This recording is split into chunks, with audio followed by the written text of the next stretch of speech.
আনুমানিক এ মন্দির স্থাপন হয়েছিল 1669 খ্রিস্টাব্দে। প্রথম এই মন্দির হয়ে নাম দিয়েছিলেন রাঘবেশ্বর মন্দির। রাঘবেশ্বর থাকতে থাকতে তারপরে ফের নামকরণ করে গেছিলেন রুদ্রেশ্বর মন্দির। রুদ্রেশ্বর থাকতে থাকতে শান্তিপুর তথা নদিয়া ডিস্ট্রিক্টের চরম একসঙ্গে খরা দেখা গেছিল। তখন সাধক বিজয়কৃষ্ণ গোস্বামী এই শিবের মাথায় প্রচুর পরিমাণে জল ঢেলেছিল, তারপরেই শুরু হয়েছিল বৃষ্টি, তখনই এর নাম হলো জলেশ্বর মন্দির। জয় নিতাই জয় গুরু। তো বন্ধুরা, আশা করি সবাই ভালো আছো। আর বন্ধুরা, আমি এখন আছি শ্রীধাম শান্তিপুর জলেশ্বর শিব মন্দিরের সামনে। তো চলো তোমাদেরকে দর্শন করাই শ্রীধাম শান্তিপুরের জলেশ্বর শিব মন্দিরটি। তো আজ সোমবার, তো সকলে আজ ভোলানাথে পূজা দিতে এসেছে। তো চলো তোমাদেরকে দর্শন করাই জলেশ্বর শিব মন্দিরটি। শ্রীধাম শান্তিপুরের অতি প্রাচীন মন্দির। তো সকলে দর্শন করো জলেশ্বর শিব মন্দির। জয়নিতা, এই জায়গাটার নাম কি বলে? জলেশ্বর। তো প্রথমেই রয়েছে নন্দী মহারাজ, সকলে দর্শন করো। শিব মন্দিরে প্রবেশ করতেই রয়েছে নন্দী মহারাজ, দর্শন করুন সকলে। ভোলানাথ সকলের মনস্কামনা পূর্ণ করুক। তো চলো তোমাদেরকে ভোলানাথ দর্শন করাই, শিবলিঙ্গ দর্শন করাই।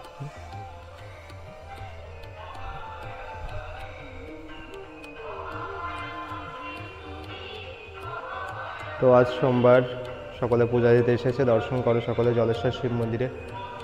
ভোলানাথ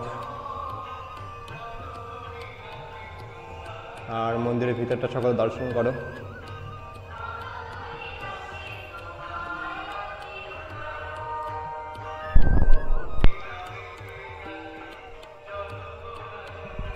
তো মাতাজি দেখো যে ভোলানাথের মাথায় জল ঢালছে, শিবলিঙ্গের মাথায় আর কি।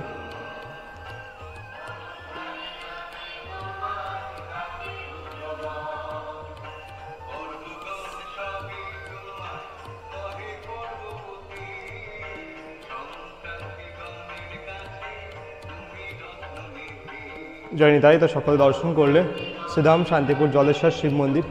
তো চলো এখানে যে পুরোহিত মশাই আছে এই মন্দিরের সম্বন্ধে একটু জেনে নিই। জয়নিতাই বাবু, বলছি এই যে মন্দিরটি আছে কত আগের, বা একটু মন্দির সম্পর্কে একটু যদি কিছু বলতেন। বহু প্রাচীন মন্দির এটা। আনুমানিক এ মন্দির স্থাপন হয়েছিল 1669 খ্রিস্টাব্দে। প্রথম এই মন্দির হয়ে নাম দিয়েছিলেন রাঘবেশ্বর মন্দির। রাঘবেশ্বর থাকতে থাকতে তারপরে ফের নামকরণ করে গেছিলেন রুদ্রেশ্বর মন্দির। রুদ্রেশ্বর থাকতে থাকতে শান্তিপুর তথা নদিয়া ডিস্ট্রিক্টের চরম একসঙ্গে খরা দেখা গেছিল। তখন সাধক বিজয়কৃষ্ণ গোস্বামী এই শিবের মাথায় প্রচুর পরিমাণে জল ঢেলেছিল, তারপরেই শুরু হয়েছিল বৃষ্টি, তখনই এর নাম হলো জলেশ্বর মন্দির। আর জলেশ্বর বলেই আজ পরিচিত মানুষের কাছে। অনেক অনেক ধন্যবাদ।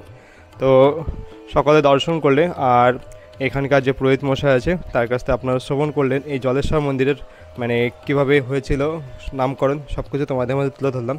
তো আর দেখো যে এই প্রাচীন যে মন্দিরটি, যে টেরাকোটাগুলো আছে দেখলেই বোঝা যায় অনেক প্রাচীন। দেখো, তো অনেকটাই হয়তো ধ্বংসের মধ্যে চলে গেছে, কিন্তু কিছু কিছু কারুকার্য দেখো এখনও রয়েছে। মন্দিরের টেরাকোটাগুলো রয়েছে, যে কারুকার্যগুলো কত প্রাচীন। তো 400 বছরের অধিক হয়ে গেছে প্রায় ধরতে গেলে, যেহেতু 1669 খ্রিস্টাব্দে।